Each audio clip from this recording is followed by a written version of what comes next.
Ah dear, we are in a bit of a bad shape though, because we can't attack either the US or the Iroquois yet alone. If we can convince anybody else to go to war on them, then we can. But until we get muskets, we really don't have a solution. As soon as we get muskets, we're going to probably try and build a really big army.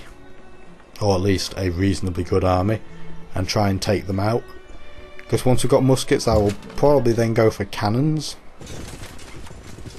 Or at least soon after I go for muskets, I'll go for cannons. Maybe not immediately, but soon after, because they are much better than trebuchets for sieging cities. I thought they were friends. Maybe I misread it originally. Apparently Siam and Spain are at war now. If they end up in contact with one another, that will probably be a pretty one-sided war. So Genghis Khan has 2 cities. Neither of which are particularly brilliant. Yeah, he's not done a particularly good job there. I mean, there's iron right frickin' next to him. In theory, his second city should spread influence out far enough to get that in the end, but wow, he has really dropped the ball on this one. Normally Genghis Khan's a really dangerous AI, but not in this game. 2 more city-states have attacked Siam because they befriended people that are at war with him. It's a shame that there had to be 2 city-states right on my doorstep. Why couldn't they have befriended like Cahokia? At least they're both close to close to both the Iroquois and Spain. Antwerp's nowhere near either of them. Never mind, hopefully once we get religion to them they'll like us more. Fingers crossed. Wow, that's the end of the island by the looks of it for Genghis Khan. Amazing to think that he didn't expand, and he's not a guy that tends to go for cultural victories to my knowledge, so I don't really see the point of what he did there. We'll get another missionary though, because we're going to have to convert these little cities to our religion before they get converted into Confucianism or Christianity. And the other reason to do that now would be to make sure that basically my religion has as much pressure on the others as possible. The more pressure I can put on the other religions, the more they'll start doubting their own religion, and the more will convert to me. And that means the more happiness my empire will have. It's why I've tried to hold off buying too many happiness-based buildings. Simply because my religion gives me happiness anyway. Gustavus Adolphus must now finally worked his truffles, because he gave up that trade for the truffles without even renegotiating, so I presume he has that sorted. That is a shame though, because that was a good way of getting money out of a person. Selling him a resource he already had but couldn't have been bothered to work.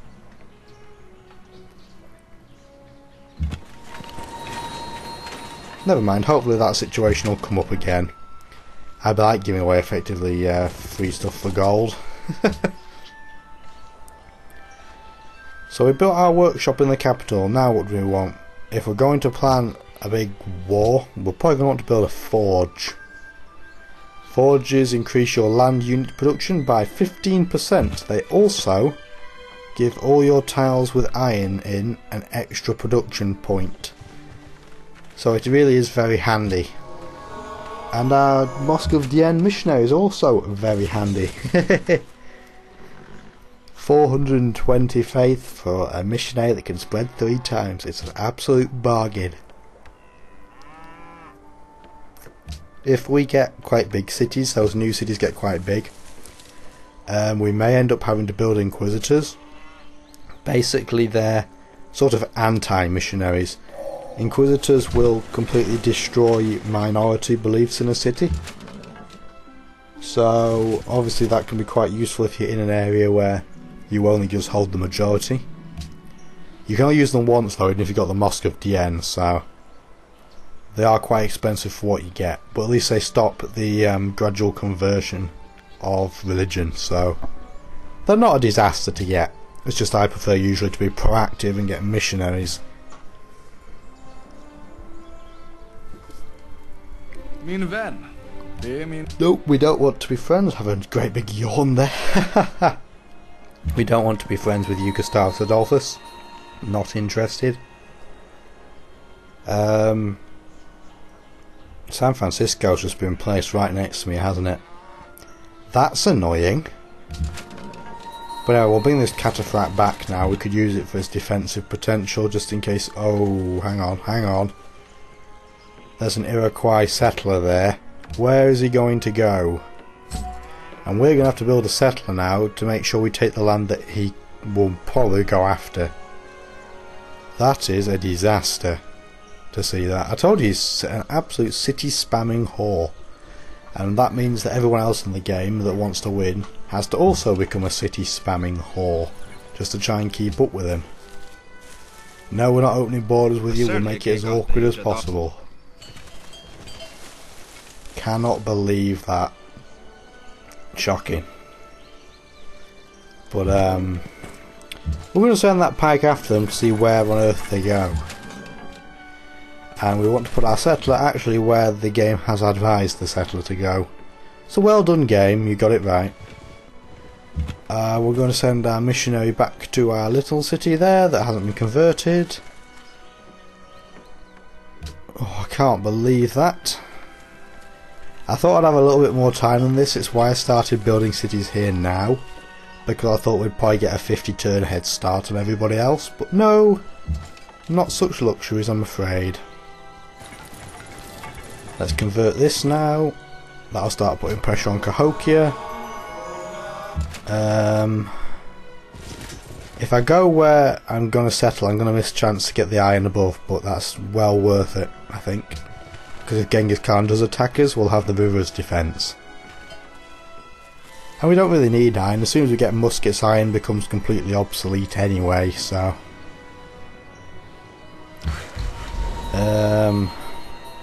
Varso's got a population point, we'll put it on the deer. It's not the best deer tile ground, but it's not bad. Just quickly check where at it. Has any other city grown and not told me? I don't think so. Let's see. Where could that settler be going?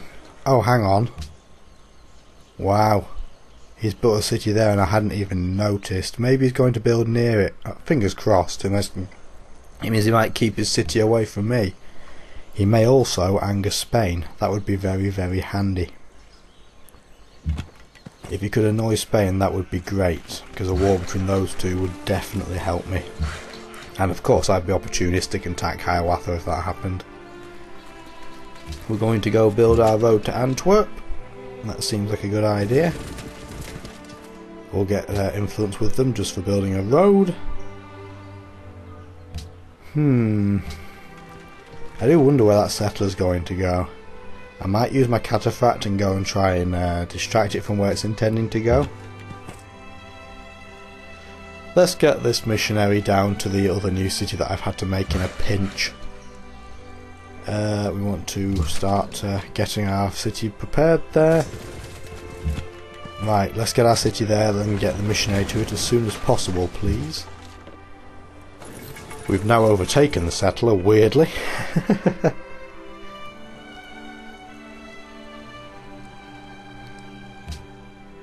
We'll definitely work the wheat, I think, because that'll give us some food and some production, so that's great.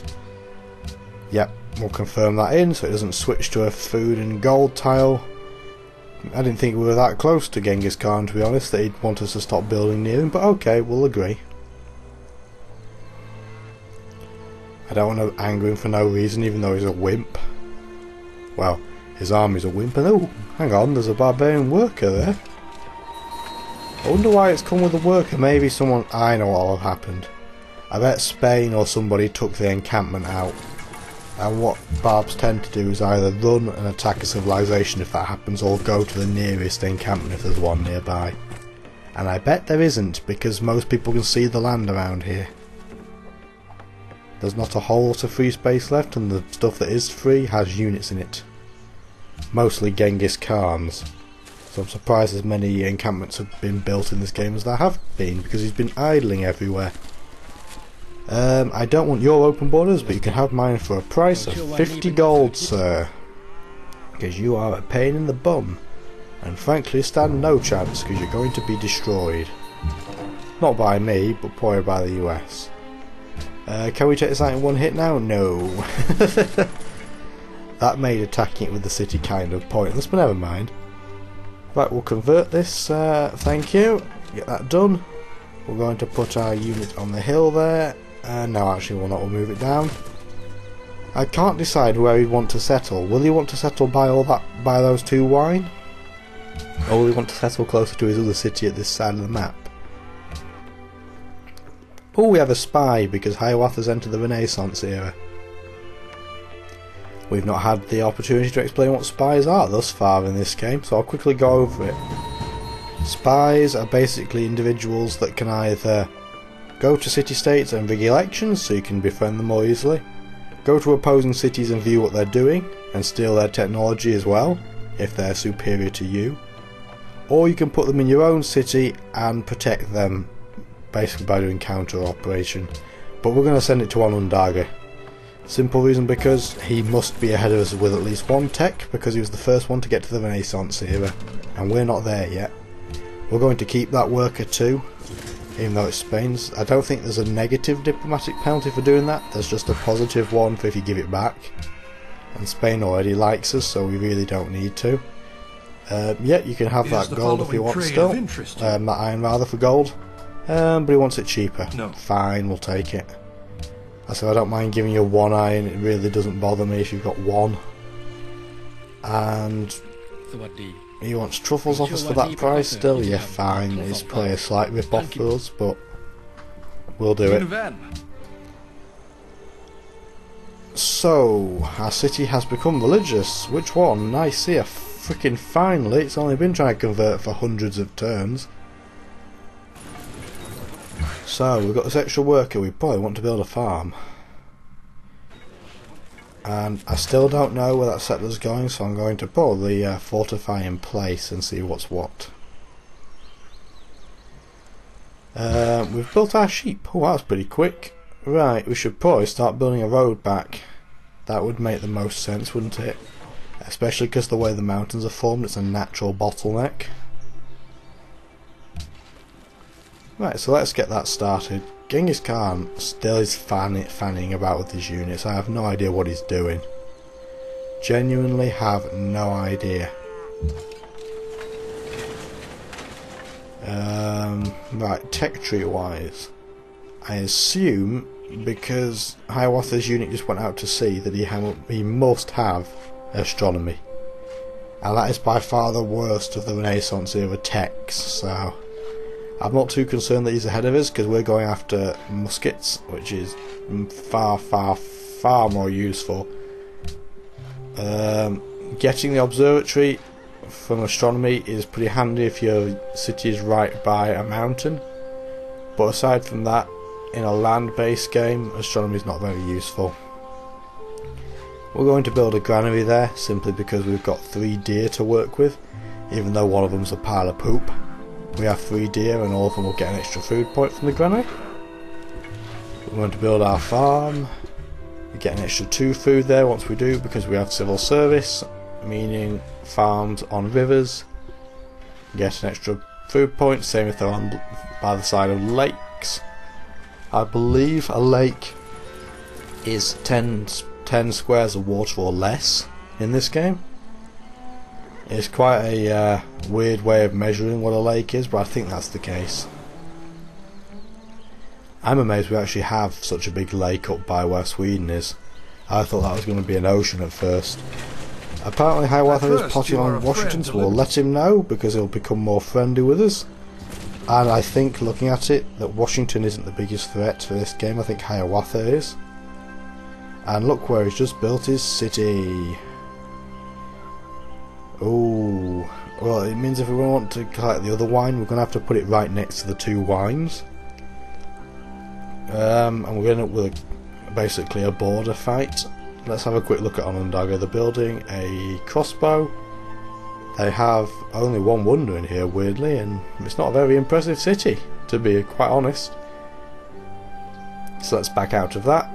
It'll take us 62 turns to get a new tech off them, so I think that's the best thing to do. Angering Hiawatha's not a disaster right now. I don't want to really anger the US though. I'd rather have one flank protected while I potentially attack the other. And I'd also quite like to keep one of them at quite close, so I might be able to tempt them to go to war with the other. Oh, apparently Hiawatha's plotting on us as well. That's interesting. So considering he's so popular on the map, he's plotting on everybody, so that is certainly very, very interesting.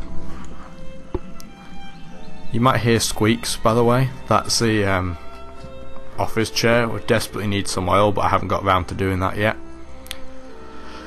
I'm surprised actually if you don't hear any weird other background noises like random people screaming or doors slamming or even a bit of construction noise, because I've moved back onto university campus now. And we can't convince Isabella to go to war, so that was a big waste of time. Shame really.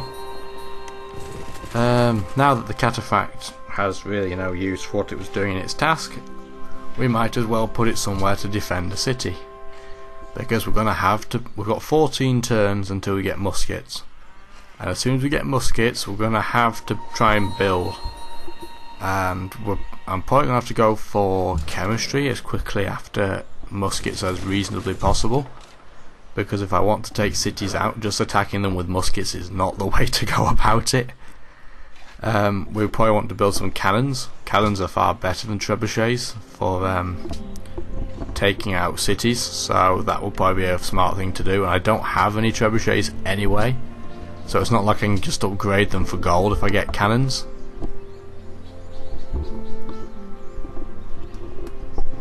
So we're definitely going to have to build them, that is for sure.